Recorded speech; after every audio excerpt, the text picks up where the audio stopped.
Hello, j'espère que tu vas bien. On se retrouve aujourd'hui pour parler rétro-planning. Je vais t'expliquer comment j'organise le lancement de ma formation, quels outils j'utilise. On va carrément faire ça ensemble parce que je vais te partager mon écran.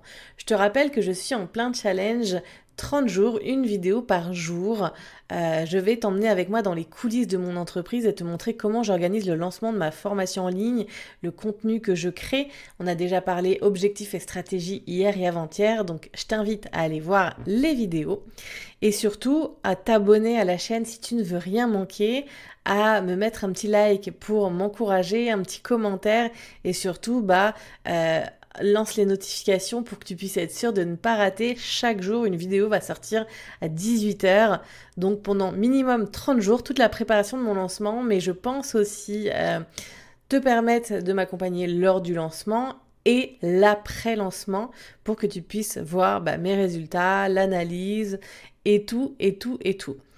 Je vais te partager mon écran, donc on se retrouve tout de suite derrière l'écran. On va commencer à parler rétro-planning. On se retrouve du coup dans le dossier de la GladUp Academy que je fournis où il y a toutes les ressources que je donne avec en plus les slides de chaque programme.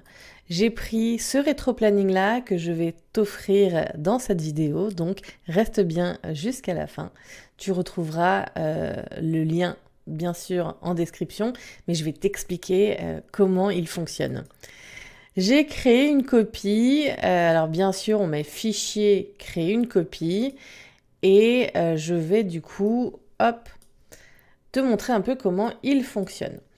Ici du coup j'ai le paramétrage, alors attention, je te l'ai dit avant, dans une autre vidéo, je suis très à la bourre parce qu'on va dire que le début d'organisation c'est aujourd'hui, donc on est le 7/01/2024 et on va définir du coup la date du début des ventes. Alors on va aller très très vite, je viens de regarder vite fait mon calendrier. La problématique que j'ai avec février, c'est que je pars pour mon mastermind à Dubaï pendant plusieurs jours et qu'il faut que j'ai le temps de faire les appels. Donc on va partir sur une date qui va être le 29 janvier. Donc il me reste 22 jours, la machine me dit tout de suite que c'est plus que chaud parce que j'ai moins de 3 mois, donc il va falloir se remonter les manches. Est-ce que je veux rajouter une masterclass ou un webinaire? Non, parce que je vais faire un challenge. Est-ce que je vais prévoir des partenaires d'affiliation? Je ne pense pas parce que je vais avoir beaucoup trop peu de temps et que je le ferai pour après. Est-ce que je vais booster avec la pub? Oui, bien sûr. Combien de temps je veux travailler sur mon lancement par jour? Je vais mettre au moins 5 heures.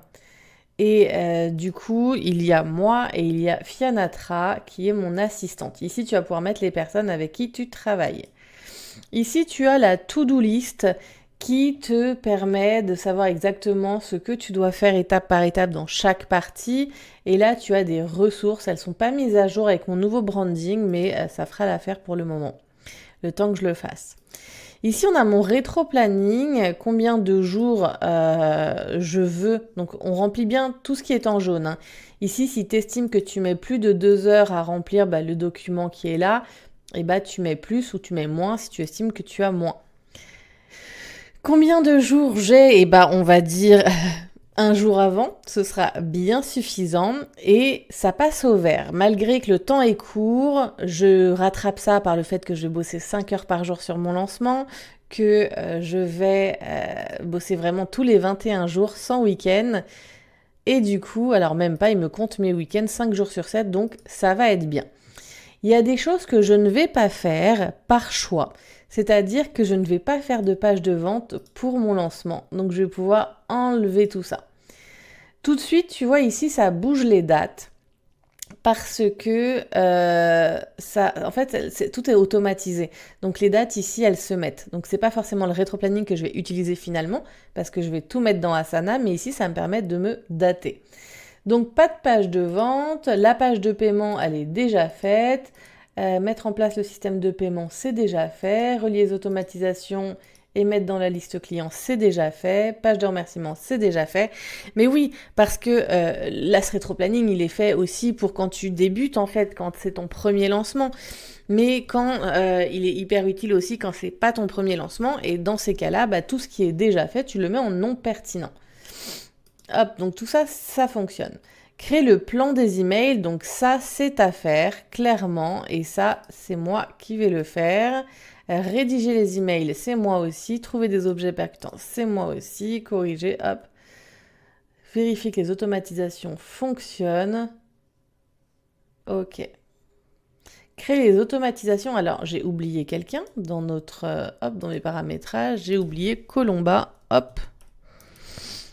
Colomba qui va m'assister sur la partie automatisation. Du coup, créer une automatisation, ça va être Colomba. Trouver des affiliés, j'ai dit que j'allais pas m'embêter là-dessus. Trouver l'idée du challenge, donc ça c'est à faire. Je mets Maëva, c'est moi qui vais le faire. Rédiger le contenu. Tout ça, hop. Créer la page de capture, créer la séquence email, ok.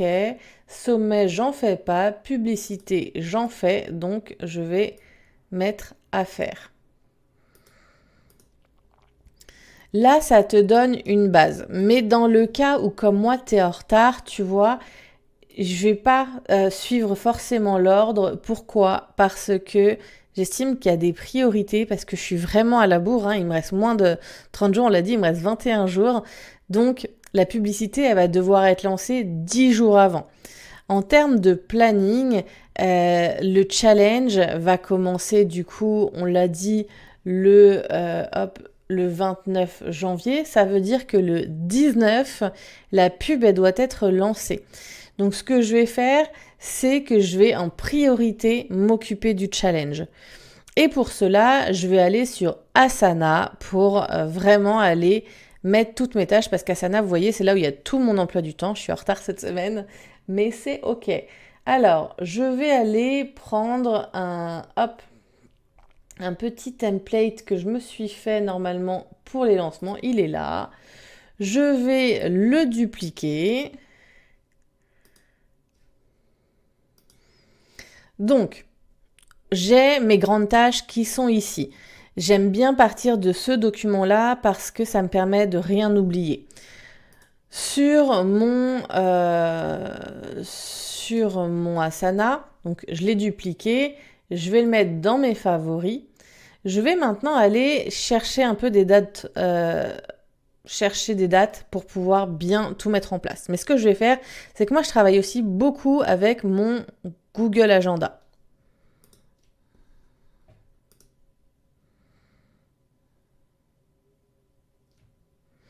J'ai mon Google Agenda qui va me permettre de voir un peu les créneaux intéressants pour moi pour bien travailler sur tout ça.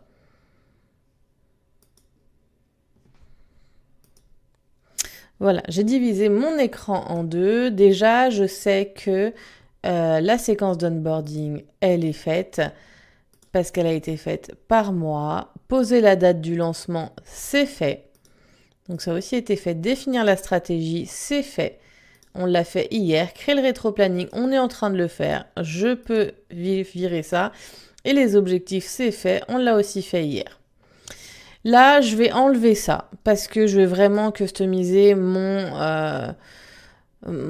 calendrier à moi. Et là, il n'y aura pas de page de vente. Donc, je vais enlever toute cette partie-là. Hop, je supprime la section. Les emails à faire, comme je l'ai dit, je ne vais pas prioriser ça. L'affiliation, j'ai dit que cette fois-ci, je n'allais pas en faire. Hop. Quand tu es comme moi hyper short en termes de timing, l'objectif c'est d'aller droit au but, d'aller faire ce qui fonctionne. Je sais que habituellement je fais le double de vente, donc je m'inquiète pas tellement d'aller chercher que seulement 10 personnes. Mais malgré tout, faut pas que je chôme. Donc là, on est sur le challenge. Comme je te l'ai dit, il va falloir que la publicité, elle sorte le 17. Donc mon objectif, c'est que la semaine prochaine, ce soit terminé pour le challenge.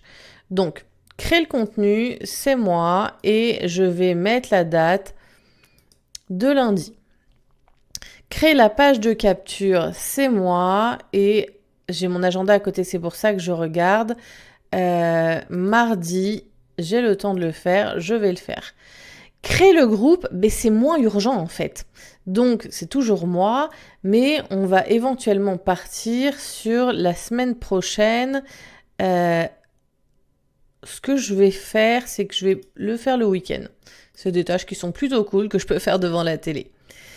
Faire les emails d'invitation, confirmation au challenge, faire l'automatisation ManyChat challenge. Donc ça va être intéressant aussi de le faire cette semaine. Donc ça, je vais le mettre pour mercredi.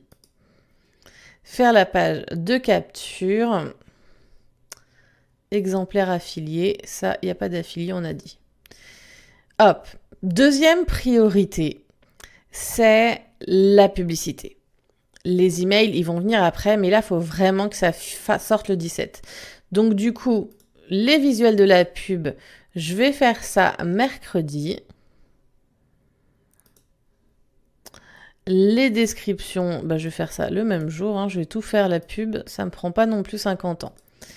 Ce qui est intéressant, là, je le fais vraiment avec mon expérience, mais vous avez vu que si on reprend notre tableau là qui est à gauche, tout est répertorié par rapport au nombre de temps que tu as. Respecte bien ça parce qu'il ne faut pas non plus que tu finisses totalement sous l'eau, il ne faut pas que tu aies des journées de 12 heures, donc ça c'est hyper important. Moi, ça fait X lancements, ça en fait des centaines de lancements que je fais entre le mien, ceux de mes clients et tout. Donc du coup, je connais bien le nombre d'heures qu'il me faut pour faire tout ça. Donc, c'est pas hyper grave que là, je mette pas le nombre d'heures parce que je le vois, je le sais. Autre priorité, ça va être les lives. Parce que les gens, tu peux pas les inviter comme ça du jour au lendemain. Ça, ce sera Fianatra et définir les questions, ce sera moi. Donc, lister les invités des lives.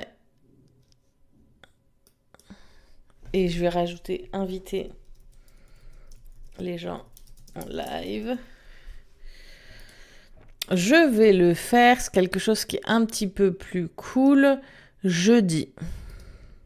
Comme ça, les gens auront le temps de programmer. Hop, jeudi aussi.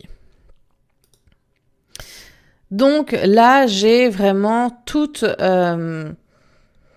mes priorités qui sont là. Les visuels, ils vont pouvoir être faits un peu plus tard. Là, parce qu'il faut penser au temps de réponse. Je vais partir sur les visuels à faire à partir du 19. Comme ça laisse plus de temps et préparer les questions à poser. Pareil, je vais me le mettre le 19. Ok, donc ça, on est pas mal du tout. À partir de là, je vais aller vers ce qui est un petit peu moins urgent. Les emails du challenge, comme je te l'ai dit, comme je suis en retard, je vais travailler ce week-end. Donc ça, c'est moi qui vais le faire. L'objectif, c'est que les emails soient faits quand même relativement tôt. Pourquoi ? Parce que je vais déléguer l'automatisation. Donc, il ne faut pas que je lui donne la veille pour le lendemain. Ce n'est pas possible. Donc, ça... Et les emails du lancement, il faut que ce soit fait ce week-end. Et ça, ce sera Colomba aussi. Hop là. Et du coup, il va y avoir rédigé les messages automatiques de ManyChat.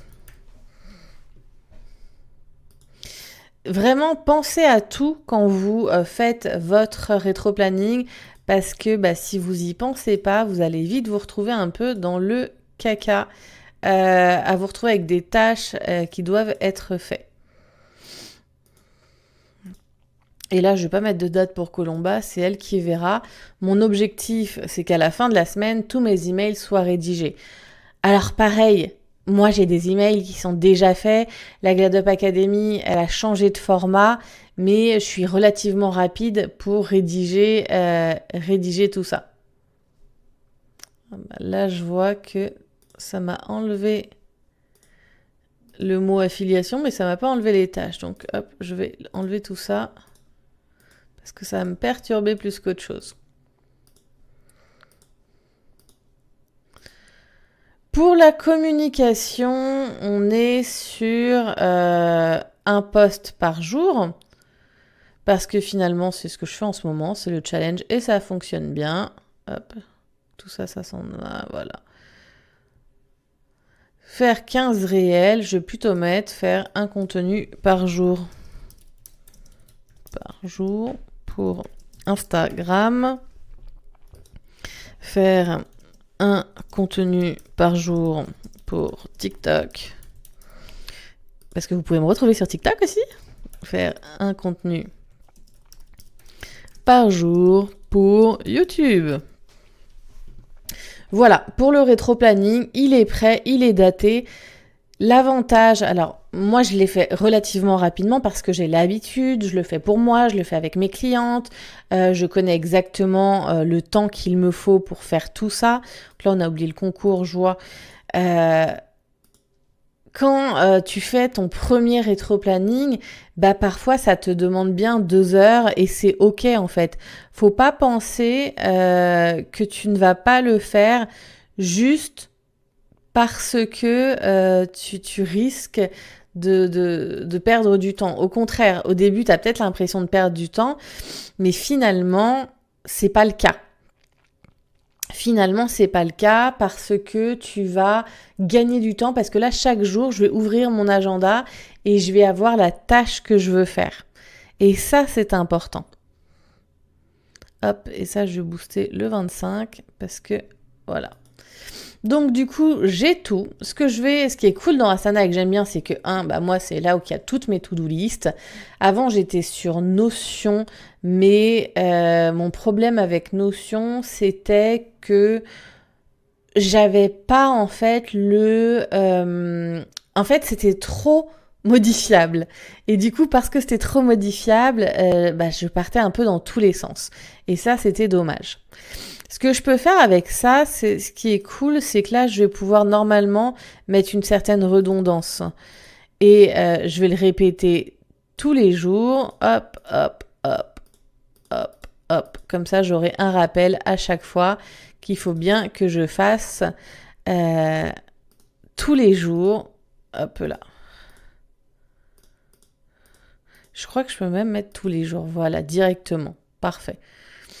Et un contenu sur YouTube tous les jours aussi. Donc ça, c'est plutôt cool.